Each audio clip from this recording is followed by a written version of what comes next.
Ferdinand. Thank you, Mr. President. I think I've picked up the operative word for today regarding the members, senators on the government side. And so I think I can use that as a cue for the next few words. And that is confidence. Confidence. I suppose with all that confidence, our civil servants can now expect an increase at the next set of negotiations. But I'm just to mention, because there seems to be so much confidence. And I just want to, I heard my colleague just mention one step at a time. I agree with one step at a time. It's a principle that I have taught my students and I teach my children.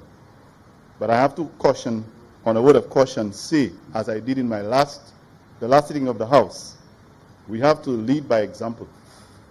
We don't tell people one step at a time, and then they see surrogates of the government shooting to the top without taking those steps. And I said it the last time in the House, I don't think I need to elaborate. In 2 weeks, being able to get government-funded training and get past people who have taken 25 years to get degrees and training. That's not step by step. So we need to be careful when we make those very nice assertions and we're not backing it up with our actions, step by step, right? Anyway, back to the substantive motion, Mr. President. The leader of government business did mention that the former governments had two basic approaches to bringing in revenue.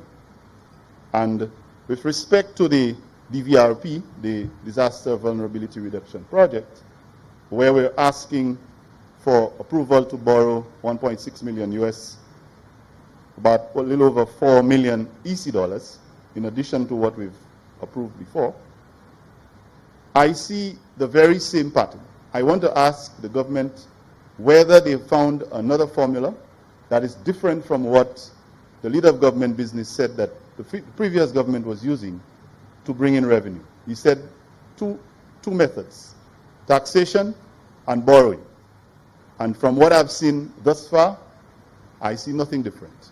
We are here borrowing, borrowing, borrowing. And we have also not just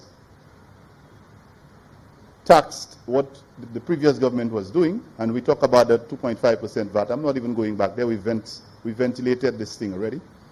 But we've added two new taxes, taxes that were not there in the previous administration.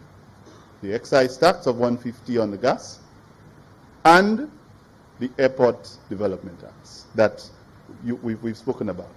So I don't see a new formula. It's still taxes, taxes, taxes, and borrowing, borrowing, borrowing. Okay?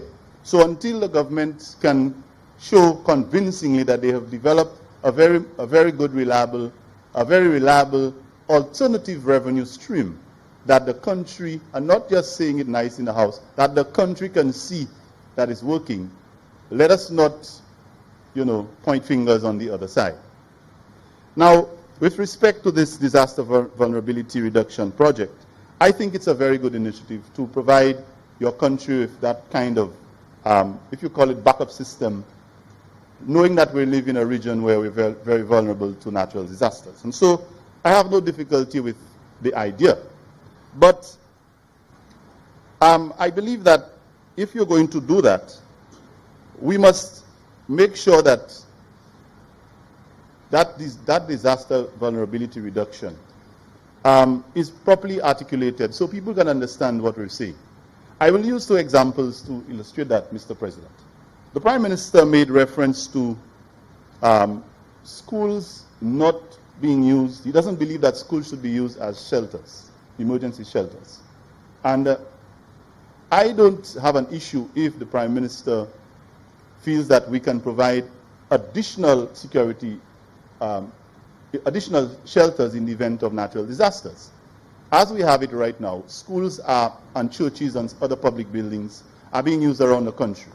And I would welcome any improvement in that regard.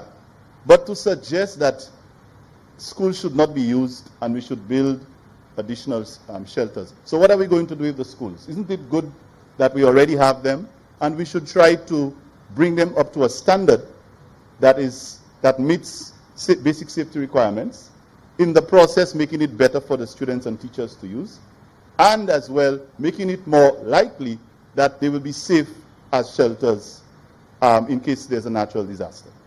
I think that this is a very strange statement. While I believe it is a good idea to add to what you have, I have no problems with building new shelters, get me correct, but I hope it's not an excuse for not having paid attention to the condition of our existing schools and public buildings. So I would like the government to explain or to tell us why there is any discussion taking place about not using schools as shelters, because they are and have been used. They have never been adequate, and of course we can add. But I hope it's not a matter of using that as an excuse for not doing what we need to do with schools and other public buildings and bring them up to the standards that are expected. Another example, Mr. President, regarding the DVRP, I heard the Minister for Agriculture. Now, I come from a community where most of the residents depend on the returns from their agriculture, the practices in agriculture to make a living, my parents included. And the Minister for Agriculture was talking about beating his chest in the process, not just saying it, but beating his chest and saying that they're providing those incentives for farmers and giving them fertilizer. And I was wondering whether the minister was really speaking to disaster vulnerability. What does the provision of fertilizers have to do with that? I can understand things like drainage and making lands available to farmers in areas that are less prone to landslides, because some of our farmers, especially in the area where I live, Miku South, close to the rainforest, a lot of slippery slopes and, mountainous, the angles and so on. It's a bit dangerous for some people to try to cultivate crops in those areas. And people who have no other choice but to have their farms near riverbanks so that any little flood, their crops get washed away.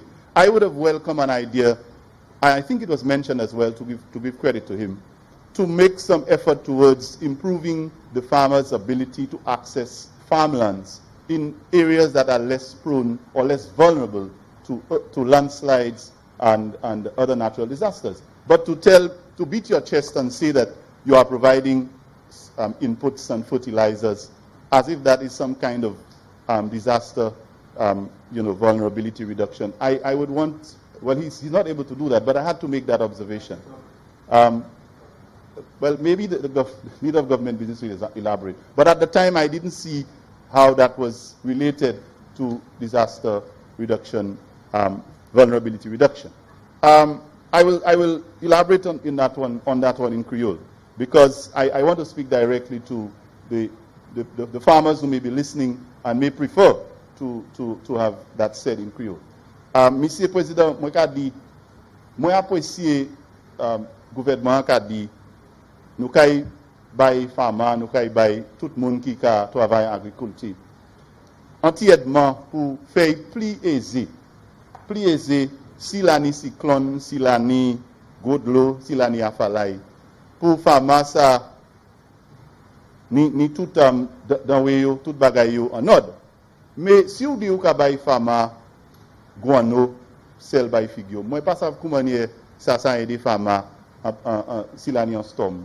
Comme ça. Si vous voulez aider les farmers pour produire plus, ok, vous avez tirer l'argent pour faire plus bon marché. Moi d'accord, mais vous avez aider les farmers en situation qui est cyclone, afalay, mauvais temps. Et puis vous avez coin l'estomac, vous avez fait gros venta, vous avez sel, vous avez guano. Moi pas comprendre ça. Alors monsieur le président, moi dit moi pas pièce connexion en ça, et puis quand aider les femmes, quand aider nous qui en agriculture pour ça aider nous si en cas l'année en cyclone. Bon, moi pas un problème et puis pièce est fort gouvernement qui fait pour aider faire situation pièce cette lycée plus meilleure et puis pour nous casser nous pas souffrir trop si l'année en cyclone. Mais Premier ministre a dit nous que si il n'est pas nécessaire, il pas voulu l'école qui a servi qu'on côté moun sa aller après l'année en cyclone et bien en mauvais temps. Moi qu'a dit moi qu'a apprécié si nous ça mettait plus place pour moun sa aller porter secours si l'année en mauvais temps. Mais ça pas veut dire nous pas ça ranger c'est l'école là. Ça pas veut dire si c'est l'école là pas en ordre. Nous ne pouvons quitter là et faire l'autre côté pour moun ça acheter secours. Quoi, monsieur le président, dans ces bagages là maintenant là, moi pas ça comprendre comment il y a rien pour faire et puis aider moun en cas de cyclone et puis mauvais temps. So, Mr. President, again, I want to say that some of the recommendations and some of the suggestions that I have heard, I am not sure that, especially the one to do with the inputs, really speak to that disaster vulnerability reduction. I have no problems with giving farmers a break and making it cheaper for them to access fertilizers and inputs, but to use it as an example to make reference to, I don't get that one. But the essential point here, Mr. President, is that I am hoping that the idea of schools not being used as shelters is not an excuse for not repairing the schools. And by now, after 18 months, 16 months, we should have seen some effort towards doing that. Especially when the minister made a lot of noise about 13 million in the budget not being adequate for school maintenance. And now, after the 16 months, 900,000 being allocated, and of that, correct me if I'm wrong, because I think we can safely make that point, that up to August of 2017, only 100,000 had been spent on school maintenance. I think that this is woefully inadequate, and with disaster vulnerability reduction, it's not only for the communities. The schools serve a lot of several purposes. They serve, some schools are community schools. They are not just learning institutions, Mr. President. They are also community facilities. They have all kinds of activities that go on there. Post-school, after-school, night classes, meetings, all kinds of activities. Some communities only have one place. I could think of a community like Vigé. In Vigé, that school is almost the center of every other activity. There are several different things that go on at the schools. So we should never look at a school as just a building where teachers and students go for learning and teaching.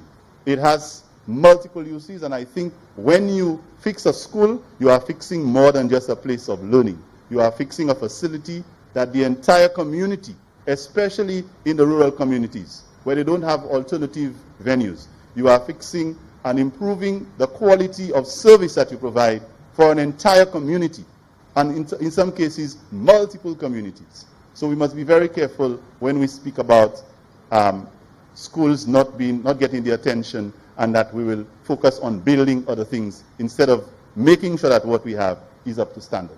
So I will rest my case on that matter, Mr. President, and hope that as we go along, some clarification and clarity is given to that discussion. I thank you.